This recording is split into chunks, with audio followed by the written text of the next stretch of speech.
This is my new field knife pattern designed as a collaboration with Lorien Arnold. And I imagine some of you think I'm going to try to cut a cinder block with this, but I'm actually going to try to do something a little harder. I'm going to try to cut a grape.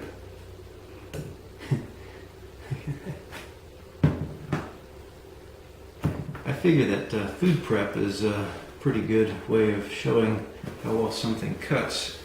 And so I've actually got some collard greens here,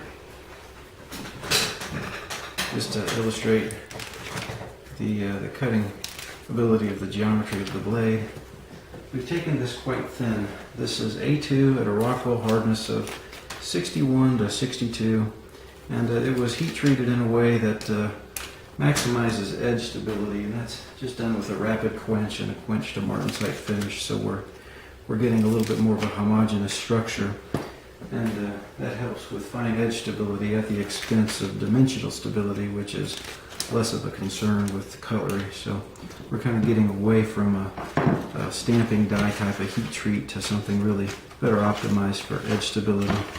And this is not a kitchen knife, obviously. It's not designed for kitchen duty, or I wouldn't have a drop guard on it, but it does work in the kitchen, and I think that just is a good illustration that it's a good cutter. This is sharpened 15 degrees per side. Now that's a pretty acute cutting edge, but this steel with this heat treat will support that, and so the additional cutting performance that you get really makes it a worthwhile tweak. A little bit of food prep here, kind of unusual. We'll take this outside in the woods here later, but I just wanted to just illustrate for you folks how well this thin geometry actually cuts. A little bit of salmon here. This is tricky to do with a thick knife, and this is obviously not a fillet knife, but it still cuts like a laser beam. So,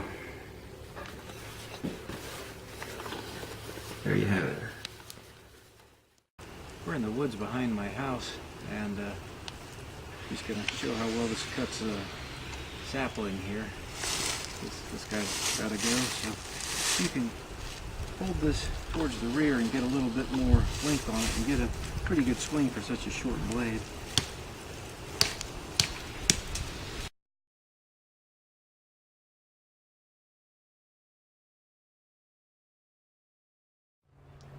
This is sharpened at 15 degrees per side, so it's taken to a pretty fine edge, and the edge is very sharp. I'd like to show that it's still pretty durable. I'm gonna cut some wood here. Batoning is not an unusual use for a field knife, so we're looking at a normal use here.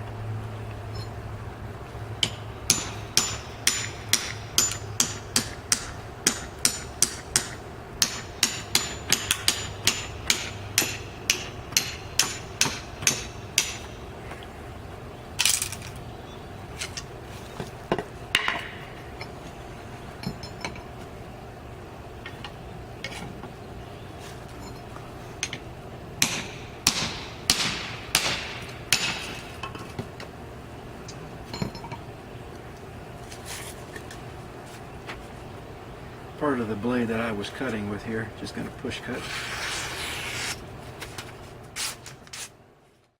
This is a piece of Osage orange. It's a pretty hard wood. I mean, you can't even really scratch it with your fingernail, and it's kind of been my my test standard to evaluate fine edge stability. And you can kind of chop into it, you know, hack into it. But something I like to do is to actually carve into it. So you're taking a peeling cut. Listen to that. You're putting it in and then digging it out. And this kind of a cut is very hard on a thin edge. And so, to me, this is really one of the best tests of fine edge stability. So just cut into a piece of Osage orange and peel it out. And if you look at it, this 15 degree per angle edge is, there's no chipping or rolling or any damage at all. In fact, I'll wager this will still push cut printer paper. This is the area where I was just working it, and it'll still cut push cut. That's not even a slicing cut. That's just a straight push cut.